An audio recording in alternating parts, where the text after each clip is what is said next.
sub-region title in hand. The Statesboro Blue Devils looking to remain unbeaten on the road at Greenbrier. First quarter down 8-0. The Blue Devils get within 1 on this C.D. Johnson touchdown run, and it's 8-7. The Wolfpack actually extend the lead moments later. The halfback pass, Jeremy Harden to Rhett Stanley, 78 yards, as he goes all the way in for the score. And it's 15-7. Greenbrier. Statesboro right back, holding serve as Michael Summers knifes his way up the middle, making it 15-14. The Blue Devils D holds, and then special teams comes through. Hayden Rollins, the block punt.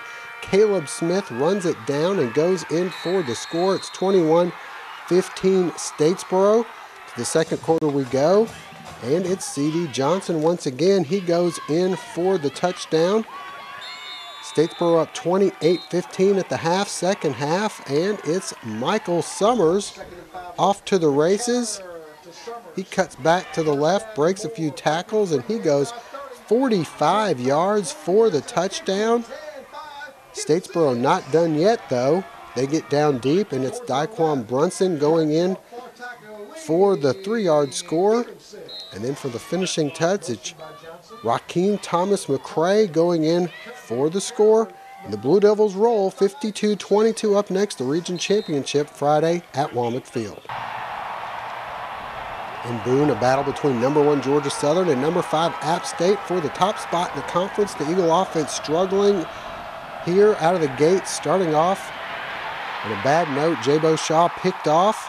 App State makes the most of their opportunity as quarterback Jamal Jackson finds Andrew Peacock for the 25-yard touchdown. The Mountaineers take a 7-0 lead. The Eagle offense continues to sputter. Jabo Shaw dropped for a loss on 4th and short, and the Mountaineers take over. Eagle defense holds, forcing a 24-yard Drew Stewart field goal, and it's 10-0 Mountaineers on the ensuing kickoff.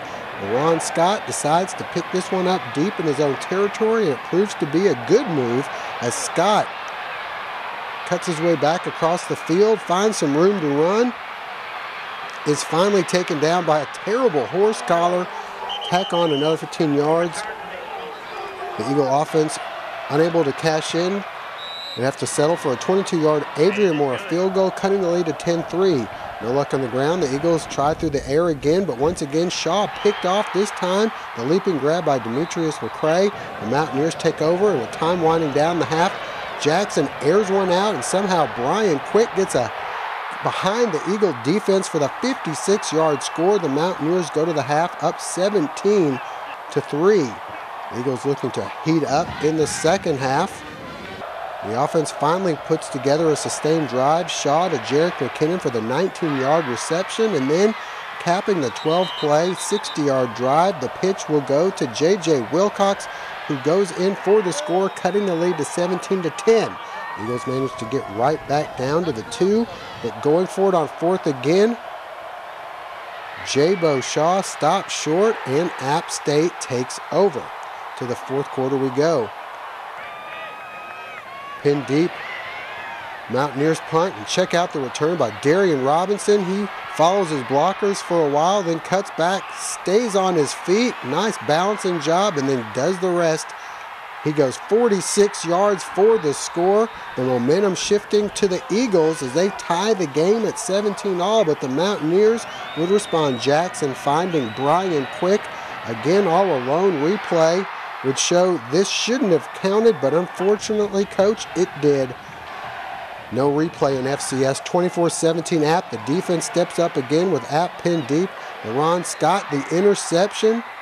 And Scott makes a nice run back going up the middle, threatening to score before finally being brought down by Tony Washington. The Eagle offense in excellent field position once again, but once again, they'd struggle to move the ball, having to go for it again on 4th down. The option pass from Jarek McKinnon batted away by former quarterback DeAndre Presley. The Eagles 0 for 4 on 4th downs, and the fourth coming here with time winding down. GSU only manages 135 yards rushing, 200 yards of total offense, and 11 first downs, and they fall 24-17. Coach talked about the big plays. He said the big plays will hurt you or they can help you. And in this instance, they hurt us. We got to try to eliminate the big plays next time. Credit goes to them. They made the plays and we didn't. So, you know, anytime that happens, the other team's going to make more plays than we are, then they're going to win. So, and that's what happened today. You know, it's definitely disappointing. You know, they made plays and we didn't. You know, we gotta limit big plays. That's always our goal. You know, if we don't think any team can drive the ball constantly on us, you know, so we gotta limit big plays. And they got a couple on us, the Spurs for touchdowns. We had a goal to beat App, and unfortunately we didn't get that done. But we're still in the hunt for a SoCon championship. Fortunately, everybody in the league has at least one loss. The only way we're going to stay in the hunt is by winning next week. So we've got to find a way to regroup.